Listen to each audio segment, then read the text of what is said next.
Parakamani case విషయంలో YV సుబ్బారెడ్డిని CID అధికారులు విచారించారు. సుమారు 2 గంటల పాటు విచారణ కొనసాగింది. ఇక పరకామణిలో దొంగతనం జరగడం బాధాకరమని వైవి సుబ్బారెడ్డి అన్నారు.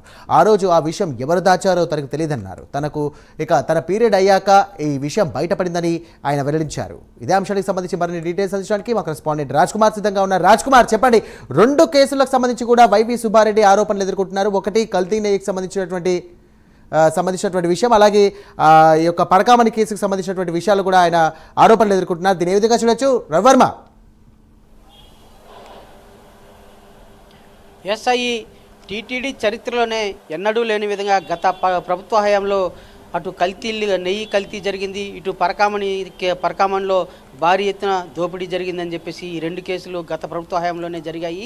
ఒకవైపు కల్తీ నెయ్యి విషయంలో కేంద్ర ప్రభుత్వం సిట్ ఏర్పాటు చేసి విచారణ సాగిస్తున్న నేపథ్యంలో మరోవైపు రాష్ట్ర హైకోర్టు ఇన్వాల్వ్ అయ్యి పరకామణి కేసు సిఐడి ద్వారా విచారణ సాగిస్తున్న విషయం విదితమే. ఈ 2 గత ప్రభుత్వ హయాంలోనే జరిగాయి. అప్పటి పాలకుల తప్పిదాలని చెప్పి స్పష్టంగా తెలుస్తూ ఉంది. అయితే పరకామణి కేసు విషయానికి వచ్చేసరికి 2023 మేలో అప్పుడు టీటీడీ చైర్మన్గా ఉన్నటువంటి వైవి సుబ్బారెడ్డి చైర్మన్గా ఉన్నారు. అదే టైంలోనే పరకామణి కేసు బయటపడింది. అప్పుడు సిఐగా పనిచేస్తున్నటువంటి విఐగా ఉన్నటువంటి సతీష్ కుమార్, మొన్న హత్యకు గురైనటువంటి సతీష్ కుమార్ పరకామణిలో చోరీ జరిగినటువంటి రవికుమార్ని పట్టుకుని అతని దగ్గర నుంచి దాదాపు $97 స్వాధీనం చేసుకుని కేసు నమోదు చేశారు. దాదాపు 30 ఏళ్ళుగా పరకామణి కేసులో పెద్ద జిఆర్ మఠం తరపున పెద్ద జిఆర్ మఠంలో మేనేజర్గా పనిచేస్తున్న రవికుమారు పరకామణిలో పనిచేస్తున్నారు. దాదాపు పట్టుకున్న సమయంలోనే దాదాపు $97 మాయం చేసి దోపిడీ చేశాడని చెప్పేసి కూడా అప్పుడు సతీష్ కుమార్ పేర్కొంటూ అతని మీద కేసు నమోదు చేయడం జరిగింది.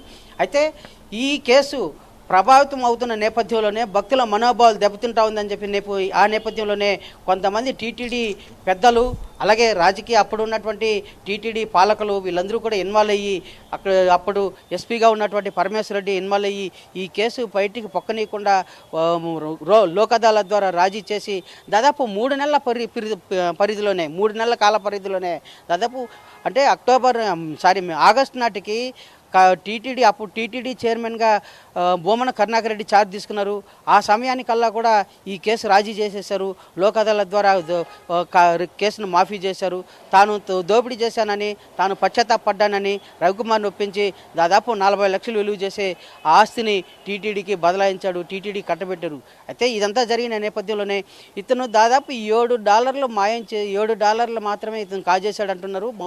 $90 ఇంకా మిగతా ఏమనేది దాని మీద పూర్తి స్థాయిలో విచారణ జరపాలని చెప్పేసి అప్పుడు సిఐగా ఉన్నట్టు ఏఐగా ఉన్నటువంటి సతీష్ కుమార్ పేర్కొన్న నేపథ్యంలోనే ఇవన్నీ కూడా అప్పుడున్నటువంటి ఎస్పీ పరమేశ్వర రెడ్డి ఇన్వాల్వ్ అయ్యి ఈ కేసును పూర్తిగా అనగదొక్కిపెట్టి రాజీ చేసి ఎక్కడికక్కడ రవికుమార్ సంపాదించినటువంటి ఆస్తులను బదలాయించి చేసేవారు. అదే కొంతమంది రాజకీయ ప్రముఖులు, అలాగే పోలీస్ అధికారులు వీళ్ళందరూ ఒక మూకమ్మడిగా ఒక ముఠాగా ఏర్పడి అంతా కూడా ఆస్తులు కాజేశారని చెప్పేసి ఆరోపణలు వచ్చాయి. ఈ నేపథ్యంలోనే శ్రీనివాస్ అనే వ్యక్తి హైకోర్టును ఆశ్రయించారు. హైకోర్టును ఆశ్రయించి ఈ కేసులో అన్ని కూలంకషంగా విచారణ సాగిస్తే మొత్తం వివరాలన్నీ బయట వస్తాయని చెప్పేసి హైకోర్టును ఆశ్రయించారు. హైకోర్టులో శ్రీనివాస్ అనే వ్యక్తితో పాటు అప్పుడు టీటీడీ పాలకమండలి సభ్యుగా ఉన్నట్టు భానుప్రకాష్ రెడ్డి కూడా ఇన్వాల్వ్ అవడంతోనే హైకోర్టు సీరియస్ అయ్యి ఈ కేసును మరోమారు విచారణ చేపట్టాలని చెప్పి సిఐడికి ఆదేశాలు జారీ చేసింది.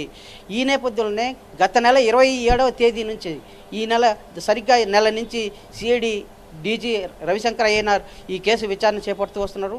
ఇప్పటికీ 35 మందిని విచారణ చేపట్టారు. ఈ విచారణలో భాగంగానే సిఐగా ఇప్పుడు రైల్వే సిఐగా పనిచేస్తున్న గుంతకల్ రైల్వే డివిజన్ సిఐగా ఉన్నటువంటి అప్పుడు టీటీడీలో పనిచేసినటువంటి సతీష్ కుమార్ విచారణకు వస్తున్న క్రమంలోనే హత్యకు గురైనటువంటి ఘటన అందరికీ తెలిసిందే. ఈ హత్యకు గురైన నేపథ్యంలోనే కేసు విచారణ మరింత లోతుగా పరిశీలిస్తున్నారు. ఈ విచారణ నేపథ్యంలోనే వైవి సుబ్బారెడ్డిని, అలాగే అప్పుడు ఈవోగా పనిచేసిన ధర్మారెడ్డిని అందరినీ కూడా విచారణ సాగిస్తూ వస్తున్నారు.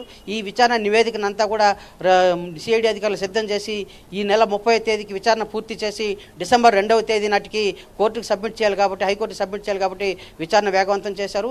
ఈ నేపథ్యంలో ఇవాళ విజయవాడలోని సిఐడి కార్యాలయానికి వైవి సుబ్బారెడ్డి అటెండ్ అయ్యి దాదాపు 2 గంటల సేపు విచారణ అధికారులకు అడిగిన ప్రశ్నలకు అన్ని సమాధానం చెప్పానని చెప్పి కూడా స్పష్టంగా తెలుస్తూ ఉంది.